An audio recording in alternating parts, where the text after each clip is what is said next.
Bonjour à tous et bienvenue dans ce nouvel épisode d'Héros du Web qui s'intéresse ce mois-ci aux jeux vidéo. Longtemps considéré comme une industrie mineure, ce qui est aujourd'hui la première source de divertissement des Français est enfin reconnu pour son sens de l'art et du storytelling. Le succès récent de productions telles que GTA V le prouve, le jeu vidéo est l'art du siècle.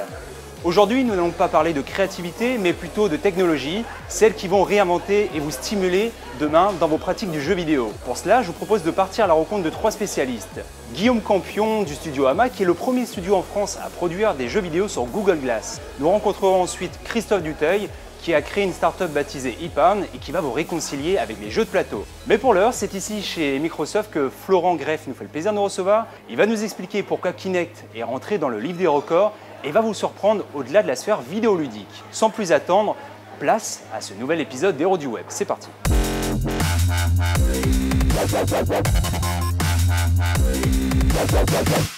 Xbox, c'est 2 et bientôt 3 consoles de jeux qui depuis 12 ans occupent des millions de foyers. Du succès, les consoles de Microsoft en ont toujours eu, mais l'arrivée fin 2010 d'un petit périphérique nommé Kinect a fait entrer l'entreprise dans une nouvelle dimension.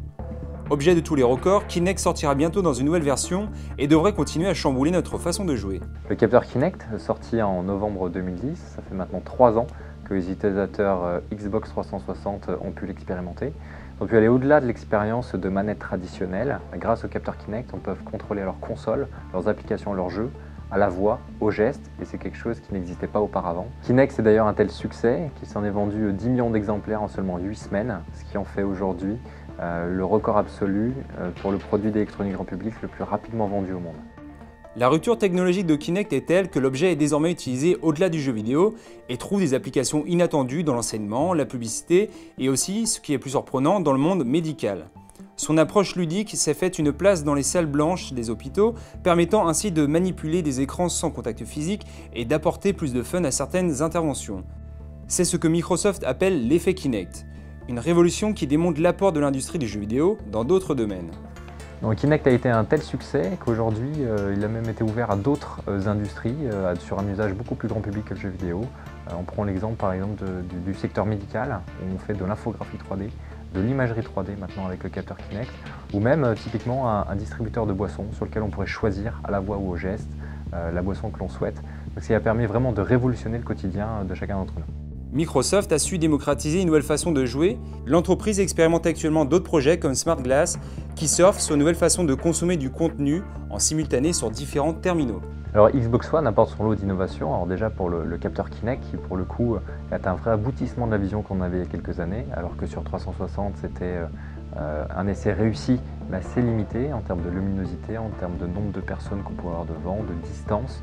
Sur le nouveau capteur Kinect, on aura une caméra Full HD, une caméra infrarouge qui permettra de jouer même dans le noir complet pour accueillir 6 personnes. Donc c'est vraiment tout un tas d'innovations qui vont révolutionner l'expérience de jeux vidéo. Et pas seulement, puisqu'on a aussi Smart Glass qui est une application qu'on avait sortie l'an dernier gratuitement sur Xbox 360, qui ne faisait pas partie naturellement de l'écosystème 360, mais qui fera partie naturellement de l'écosystème Xbox One, sur lequel on retrouvera tout un tas d'applications, de contenu second écran, qui n'existera que via Smart Glass et pas sous une autre forme, que ce soit directement au pad ou via la console. L'émission se poursuit maintenant ici à Rennes, chez AMA, un studio plutôt original puisqu'il développe des jeux vidéo sur des périphériques insolites, des téléviseurs, des montres intelligentes, mais aussi des lunettes. Enfin, pas n'importe quelle lunette, puisqu'il s'agit des Google Glass. D'ailleurs, le studio est le seul en France à être en mesure de développer sur Google Glass puisqu'il est certifié par la firme de Mountain View. Alors comme moi, vous êtes certainement soucieux de découvrir à quoi ressemblent ces jeux. C'est pourquoi je vous propose de partir à la rencontre de Guillaume Campion. Allons-y. Alors, les Google Glass, oui, c'est vraiment, et puis pas seulement les Google Glass, tout ce qui est wearables. Donc, alors, il n'y a pas de terme encore en français pour wearables, mais on y croit énormément. On a fait l'effort lors de la Google I.O., on s'est vraiment inscrit, on a rushé pour pouvoir être, pour être parmi le programme Glass Explorer. Aujourd'hui, on en a 4, donc on est déjà, pas beaucoup de Français apparemment, il y en a une petite dizaine de glaces en France, pas plus. On est super motivés, c'est vraiment quelque chose pour nous, c'est une rupture. Il y a certainement encore des choses à améliorer, c'est encore un prototype. Et du coup, aujourd'hui, ça nous ouvre plein de champs des possibles, que ce soit au niveau des jeux ou au niveau des applications. Les développeurs bretons ont reçu en avril un premier exemplaire des glaces. Ils ont depuis imaginé 3 jeux qui explorent chacun à leur manière le potentiel interactif et ludique des Google Glass. Un gameplay minimaliste pour une expérience entre réalité et virtuel. Donc en fait, on a déjà développé 3 applications. Là, je vous en montrerai 2. Donc c'est un jeu qui s'appelle Escape, un puzzle game. Donc là-dessus, donc il faut que j'arrive à relier toutes les cases les unes aux autres. Alors ce qu'on a vraiment voulu développer, c'est un jeu qui prend pas trop de temps, en 5 minutes, et sur lequel qu'il soit. Donc ce jeu-là, c'est vraiment, on l'a voulu adapter aux glaces, dans le sens où il faut que ce soit des parties courtes, pas trop fatigant pour l'œil aussi, avec un bon contraste, comme c'est de plein jour, je le vois bien. Donc là-dessus, c'est vraiment un premier proto qu'on a développé, qu'on a présenté à la Gamescom. Apparemment, c'est le 3e jeu au monde sur les glaces et le premier natif, premier en code natif. Le deuxième, on a développé avec une société de Saint-Brieuc. Et donc ils ont effectivement édité ce livre, qui est un guide de faune et de flore des poissons de Méditerranée. Nous, on les a aidés effectivement à faire tout le portage et à les adapter sur glace. Parce qu'on pense vraiment que là, on a un premier device où on est main libre. Donc du coup, ça va vraiment enfin pouvoir permettre de démarrer la réalité augmentée. Pourquoi? C'est parce qu'effectivement, avant, quand j'avais le téléphone ou l'iPad à tenir à bout de bras, c'est un peu limité. Donc là, hop, j'apporte le livre, et toc, je vais avoir des poissons qui vont apparaître. Donc là-dessus, je peux effectivement zoomer, me rapprocher, tourner tout autour des poissons.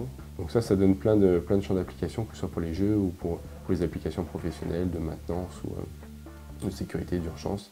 Le studio AMA a tout compris du numérique et de son évolution vers le tout connecté.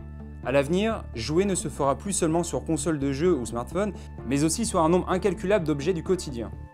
On continue toujours à faire des jeux et du mobile sur smartphone et tablette. On travaille aussi de plus en plus sur les télés connectées. Mais clairement, on veut apporter à la fois une expérience de jeu et de fun sur tous les nouveaux devices et vraiment participer à cette révolution. Là où on veut positionner AEMA, c'est vraiment sur cette interface de design et d'expérience client pour vraiment la rendre la plus fun et la plus agréable possible. Nous partons maintenant à la rencontre d'Hippone, une start-up qui va vous réconcilier avec les jeux de plateau en y injectant une bonne dose de technologie et d'interactivité. Christophe Dutheil, précurseur dans le domaine du jouet vidéo, nous explique son idée initiale qui consiste à mélanger des objets réels dans un monde interactif. Alors, la genèse d'Hippone, c'est avant tout une sorte de passion. Je me suis autorisé à 40 ans à me rappeler que j'étais un grand enfant et j'étais un joueur fondamentalement. Et l'idée, c'était de trouver le meilleur jeu possible, mélangeant le côté tactile des jeux de société et puis l'interaction, le dynamisme des jeux de vidéo. Et en mélangeant les deux, cette idée d'un plateau de jeux nouvelle génération avec des pions réels est apparue. Et j'en ai parlé à Valentin, le cofondateur d'Hippone, qui avait déjà créé des sociétés par avant et qui m'a dit son idée est géniale, on monte une société. Et c'est comme ça, finalement, autour d'un verre, qu'on a décidé de monter Hippone, avec une passion et puis une envie d'entreprendre et de réaliser un rêve. Depuis 2010, Hippone s'évertue à revitaliser l'univers du jeu en développant une offre constituée d'un écran tactile et de puces que l'on intègre dans n'importe quelle figurine ou pion disponible sur le marché. Le NFC, c'est dans vos passes Navigo, dans les téléphones, ça permet de vous reconnaître, d'identifier une personne et de savoir que le tag est posé sur une surface. Ce que fait Hippone, c'est un peu la même chose, mais en mieux. On reconnaît effectivement une figurine, un passe Navigo, mais en plus on sait dire exactement où il se trouve sur une surface et on sait traquer son mouvement. On est une sorte de NFC dynamique, on géolocalise un tag NFC. Hippone se tourne maintenant vers l'avenir et dispose de projets prometteurs qui ne manquent pas d'intéresser les géants du jeu vidéo, du jouet ou encore de la télévision. Les jouets connectés de Christophe Dutheil ont encore de beaux jours devant eux. Alors si on parle d'avenir pour Hippone, notre métier finalement ça va être de vendre sous licence notre technologie aux gros acteurs du jeu vidéo bien sûr, puisqu'on vient de là, du jouet, plus généralement des fabricants de téléviseurs ou bien de grosses tablettes, ce qu'on appelle les Adaptive All-in-One, qui commencent à arriver sur le marché et qui ont besoin de nouvelles fonctions interactives avec des objets par exemple. On va aussi attaquer d'autres marchés comme l'éducation avec des stylets interactifs ou bien le smart flooring, ce qu'on appelle le sol intelligent, qui permettra de traquer demain des robots ou bien des sportifs sur une piste de sport par exemple. Donc finalement on attaque ces marchés les uns après les autres et on a effectivement devant nous un large panel d'options possibles dans différents marchés qui vont très au-delà du jeu vidéo. Pour conclure, retenons que l'émergence des nouvelles technologies estompe les frontières entre réel et virtuel. Par conséquent, le jeu vidéo commence à prendre pour toile de fond l'ensemble de notre planète et le joueur, eh bien, il ne se cantonne plus seulement à son écran, il s'ouvre sur le monde, ce qui laisse plus de place pour le lien social. Ce qu'il faut retenir, eh bien, c'est que le jeu vidéo devient plus social, plus interactif et plus réel. Voilà, c'est la fin de cet épisode d'Héros du Web. J'espère qu'il vous a plu. Je vous dis à très bientôt. D'ici là, restez connectés sur les réseaux sociaux. Bye bye.